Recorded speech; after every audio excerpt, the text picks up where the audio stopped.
ಇವತ್ತಿನ ಈ ವಿಡಿಯೋದಲ್ಲಿ ಒಂದು ಇನ್ಸ್ಟಂಟ್ ಆಗಿ ಬ್ರೇಕ್ಫಾಸ್ಟ್ನ ಹೇಗೆ ಮಾಡ್ಕೋದು ಅಂತ ಹೇಳಿ ನೋಡೋಣ.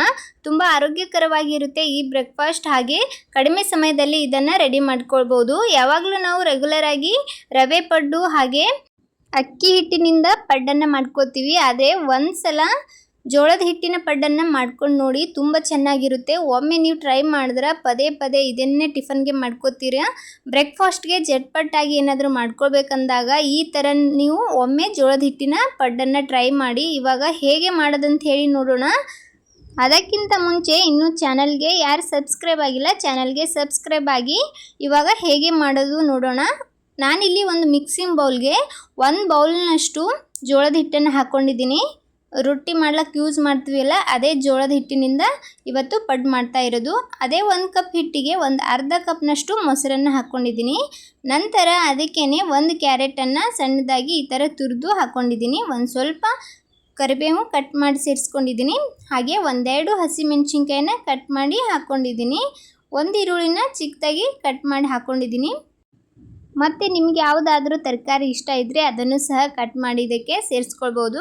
ಒಂದು ಸ್ವಲ್ಪ ಕೊತ್ತಂಬರಿನ ಕಟ್ ಮಾಡಿ ಸೇರಿಸ್ಕೊಂಡಿದ್ದೀನಿ. ಹಾಗೆ ಲಾಸ್ಟಲ್ಲಿ ಒಂದು ಸ್ವಲ್ಪ ಕಾಯ್ದಿರೋ ಎಣ್ಣೆಗೆ ಸ್ವಲ್ಪ ಸಾಸಿವೆ ಹಾಗೆ ಒಂದು ಸ್ವಲ್ಪ ಜೀರಿಗೆ, 1-2 ಚಮಚದಷ್ಟು ಎಳ್ಳನ್ನು ಹಾಕ್ಕೊಂಡು ಸ್ವಲ್ಪ ಹೊತ್ತು ಇದನ್ನು ಫ್ರೈ ಮಾಡ್ಕೊಳ್ಳಿ. ಚೆನ್ನಾಗಿ ಕಾಯ್ದಿರೋ ಎಣ್ಣೆಗೆ ಅದೆಲ್ಲ ಹಾಕಿಬಿಟ್ಟು ಫ್ರೈ ಆದ ನಂತರ ಅದನ್ನು ಸಹ ಇದಕ್ಕೆ ಹಾಕ್ಕೊಳ್ಳೋಣ. ತಿನ್ನುವಾಗ ತುಂಬ ಚೆನ್ನಾಗಿರುತ್ತೆ ಎಳ್ಳು ಎಲ್ಲ ಹಾಕಿರೋದ್ರಿಂದ. ನಂತರ ಇದನ್ನೊಮ್ಮೆ ಮಿಕ್ಸ್ ಮಾಡ್ಕೊಳ್ಳೋಣ. ಇದನ್ನು ಚೆನ್ನಾಗಿ ಮಿಕ್ಸ್ ಮಾಡ್ಕೊಂಡ ನಂತರ ಒಂದು ಅರ್ಧ ಚಮಚದಷ್ಟು ಅರಿಶಿನ ಪುಡಿನ ಹಾಕ್ಕೊಂಡಿದ್ದೀನಿ ಕಲರ್ಗೋಸ್ಕರ. ಹಾಗೆಯೇ ಇದಕ್ಕೆ ಸ್ವಲ್ಪ ಖಾರದ ಪುಡಿ ಹಾಕ್ಕೊಳ್ಳೋಣ. 1 ಚಮಚದಷ್ಟು ಖಾರದ ಪುಡಿ ನಾನಿಲ್ಲಿ ಹಾಕ್ಕೊಂಡಿದ್ದೀನಿ. ಸ್ಪೈಸಿಯಾಗಿ ಇರಲಿ ಅಂತ ಹೇಳಿಬಿಟ್ಟು ಖಾರ ಪುಡಿ ಸೇರಿಸ್ಕೊಂಡಿದ್ದೀನಿ. ಹಾಗೆ ರುಚಿಗೆ ತಕ್ಕಷ್ಟು ಉಪ್ಪನ್ನು ಹಾಕ್ಕೊಂಡು ಇವಾಗ ಸ್ವಲ್ಪ ನೀರನ್ನು ಹಾಕ್ಕೊಂಡು ಇದನ್ನು ಚೆನ್ನಾಗಿ ಕಲಿಸ್ಕೊಳ್ಳೋಣ. ಪಡ್ಡು ಬ್ಯಾಟರ್ ಯಾವ ಥರ ಇರುತ್ತೋ ಆ ಥರ ಇದನ್ನು ನೀರು ಹಾಕ್ತಾ ಕಲಿಸ್ಕೋಬೇಕಾಗುತ್ತೆ. ನೀರನ್ನು ಒಮ್ಮೆಲೆ ಹಾಕ್ಕೊಳಕ್ಕೆ ಹೋಗಬೇಡಿ, ಸ್ವಲ್ಪ ನೀರನ್ನು ಹಾಕ್ಕೊಳ್ತಾ ಇದನ್ನು ಚೆನ್ನಾಗಿ ಕಲಿಸ್ಕೋಬೇಕಾಗುತ್ತೆ.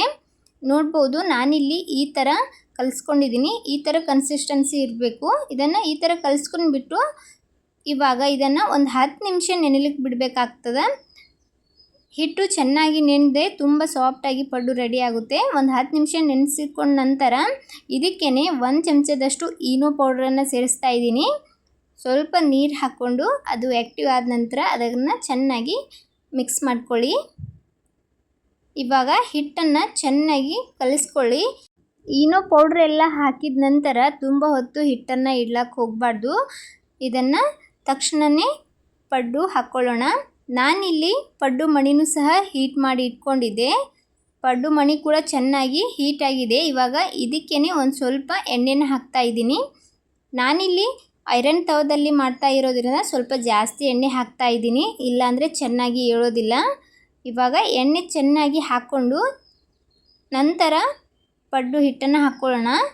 ಮೊದಲಿಗೆ ನಡುವೆ ಹಾಕ್ಲಕ್ಕೆ ಹೋಗಬೇಡಿ, ಸೈಡೆಲ್ಲ ಹಾಕ್ಕೊಳ್ಳಿ. ನಡುವೆ ಚೆನ್ನಾಗಿ ಕಾಯ್ದಿರೋದ್ರಿಂದ ಅದು ಜಲ್ದಿ ಹೊತ್ಬಿಡುತ್ತೆ. ಅದಕ್ಕೋಸ್ಕರ ಸುತ್ತ ಎಲ್ಲ ಹಾಕ್ಕೊಂಡ್ಬಿಟ್ಟು ಲಾಸ್ಟಲ್ಲಿ ಈ ಥರ ನಡುವೆ ಹಾಕ್ಕೊಳ್ಳಿ. ಇವಾಗ ಇದನ್ನು ಮುಚ್ಚಿಬಿಟ್ಟು 1-2 ನಿಮಿಷ ಬೇಯಿಸ್ಕೊಂಡಿದ್ದೀನಿ. ನಂತರ ಇದಕ್ಕೆ ಮುಚ್ಚಳ ತೆಗೆದ್ಬಿಟ್ಟು ಒಂದು ಸ್ವಲ್ಪ ಸುತ್ತಲೂ ಈ ಥರ ಎಣ್ಣೆಯನ್ನು ಬಿಡ್ತಾ ಇದ್ದೀನಿ. ಹೀಗೆ ಮಾಡೋದ್ರಿಂದ ಪಡ್ಡು ತುಂಬ ಕ್ರಿಸ್ಪಿಯಾಗಿ ಬರುತ್ತೆ ಮೇಲ್ಗಡೆ. ಈ ಥರ ಎಣ್ಣೆ ಹಾಕ್ಕೊಂಡು ಒಂದು ಸ್ವಲ್ಪ ಹೊತ್ತು ಬಿಟ್ಟು ನಂತರ ಇದನ್ನು ಈ ಥರ ಇನ್ನೊಂದು ಬದಿಯಲ್ಲಿ ಎತ್ತಿ ಹಾಕ್ಕೊಳ್ಳೋಣ. ಎಲ್ಲನೂ ಇದೇ ಥರ ನಿಧಾನವಾಗಿ ಇನ್ನೊಂದು ಬದಿಯಲ್ಲಿ ಎತ್ತಿ ಹಾಕ್ಕೊಂಡು ಇದನ್ನು ಮತ್ತೆ ಬೇಯಿಸ್ಕೋಬೇಕಾಗುತ್ತೆ. ತುಂಬ ಜಲ್ದಿ ಇದನ್ನು ಮಾಡ್ಕೊಳ್ಬೋದು, ಜಾಸ್ತಿ ಟೈಮ್ ಹಿಡಿಯೋದೇ ಇಲ್ಲ ಈ ಪಡ್ಡು ಮಾಡಲಿಕ್ಕೆ. ನೋಡ್ಬೋದು ಎಷ್ಟು ಚೆನ್ನಾಗಿ ಕಲರ್ ಬಂದಿದೆ ಅಂಥೇಳಿ.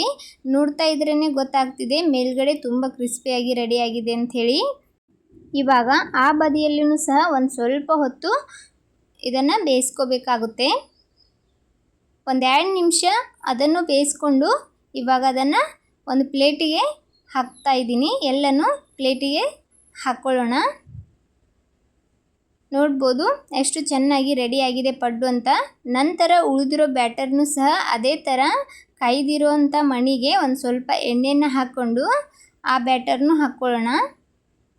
ಯಾವಾಗಲೂ ಬ್ಯಾಟರನ್ನು ಮೊದಲು ನಡುವೆ ಹಾಕ್ಲಕ್ಕೆ ಹೋಗಬಾರ್ದು, ಸುತ್ತ ಹಾಕಿದ ನಂತರನೇ ನಡುವೆ ಹಾಕ್ಕೊಳ್ಳಿ.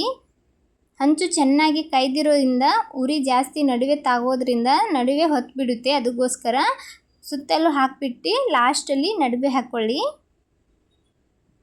ಇದನ್ನು ಸಹ ಮುಚ್ಚಿಬಿಟ್ಟು 1-2 ನಿಮಿಷ ಬೇಯಿಸ್ಕೊಂಡು ನಂತರ ಅದನ್ನು ಉಲ್ಟಾ ಪಲ್ಟಾ ಮಾಡಿ 2 ಸೈಡ್ ಚೆನ್ನಾಗಿ ಬೇಯಿಸ್ಕೊಳ್ಳೋದು. ನೋಡ್ಬೋದು ಇವಾಗ ಎಲ್ಲ ಪಡ್ಡು ರೆಡಿಯಾಗಿದೆ. ನಾನಿಲ್ಲಿ ಈ ಪಡ್ಡನ್ನು ಕೊಬ್ಬರಿ ಚಟ್ನಿ ಜೊತೆ ಸರ್ವ್ ಮಾಡ್ಕೊಂಡಿದ್ದೀನಿ. ಈ ಥರ ಬಿಸಿ ಬಿಸಿ ಆಗಿರೋ ಪಡ್ಡನ್ನು ಕೊಬ್ಬರಿ ಚಟ್ನಿ ಜೊತೆ ತಿಂದರೆ ತುಂಬ ಚೆನ್ನಾಗಿರುತ್ತೆ. ಸ್ಪೈಸಿ ಆಗಿರೋ ಈ ಪಡ್ಡು ಹಾಗೆ ಕೊಬ್ಬರಿ ಚಟ್ನಿ ಸೂಪರ್ ಕಾಂಬಿನೇಷನ್ ಆಗಿರುತ್ತೆ. ನೀವು ಸಹ ಒಮ್ಮೆ ಟ್ರೈ ಮಾಡಿಬಿಟ್ಟು ಹೇಗೆ ಬಂದಿತ್ತು ಅಂತ ಹೇಳಿ ಕಮೆಂಟ್ ಮಾಡೋದು ಮಾತ್ರ ಮರಿಬೇಡಿ. ಒಮ್ಮೆ ಏನಾದರೂ ನೀವು ಇದನ್ನು ಮಾಡಿಕೊಂಡ್ರೆ ಪದೇ ಪದೇ ಟಿಫನ್ಗೆ ಜಟ್ಪಟ್ಟಾಗಿ ಇದನ್ನೇ ಮಾಡ್ಕೊಳ್ತೀರಾ, ಅಷ್ಟು ಚೆನ್ನಾಗಿರುತ್ತೆ. ಇದನ್ನು ಸ್ವಲ್ಪ ಬಿಸಿ ಬಿಸಿ ಆಗಿರುವಾಗಲೇ ತಿಂದರೆ ತುಂಬ ಚೆನ್ನಾಗಿರುತ್ತೆ. ನಾನಿಲ್ಲಿ ಒಂದನ್ನು ನಿಮಗೆ ತೋರಿಸ್ತಾ ಇದ್ದೀನಿ. ನೋಡಿ ಎಷ್ಟು ಸಾಫ್ಟಾಗಿ ಬಂದಿದೆ, ಸ್ಪಾಂಜಿಯಾಗಿದೆ, ತುಂಬ ಚೆನ್ನಾಗಿ ಬರುತ್ತೆ. ಒಳಗಡೆನೂ ಸಹ ತುಂಬ ಚೆನ್ನಾಗಿ ಸಾಫ್ಟಾಗಿರುತ್ತೆ, ಮೇಲ್ಗಡೆ ಕ್ರಿಸ್ಪಿಯಾಗಿರುತ್ತೆ. ತುಂಬ ಸುಲಭವಾಗಿ ಮಾಡ್ಕೊಳ್ಳುವಂಥ ಈ ರೆಸಿಪಿ ನಿಮ್ಗೆ ಇಷ್ಟ ಆಗಿದೆ ಅಂದರೆ ಒಂದು ಲೈಕ್ ಕೊಡಿ. ಹಾಗೆ ಇದೇ ಥರದ ಇನ್ನಷ್ಟು ರೆಸಿಪಿಗೋಸ್ಕರ ರಮ್ಯಾ ಮನೆ ಅಡುಗೆ ಚಾನಲನ್ನು ಸಬ್ಸ್ಕ್ರೈಬ್ ಮಾಡ್ಕೊಳ್ಳೋದು ಮರಿಬೇಡಿ. ನನ್ನ ವಿಡಿಯೋನ ಯಾರೆಲ್ಲ ನೋಡ್ತಾ ಇದ್ದೀರಾ ಎಲ್ಲರಿಗೂ ಧನ್ಯವಾದಗಳು.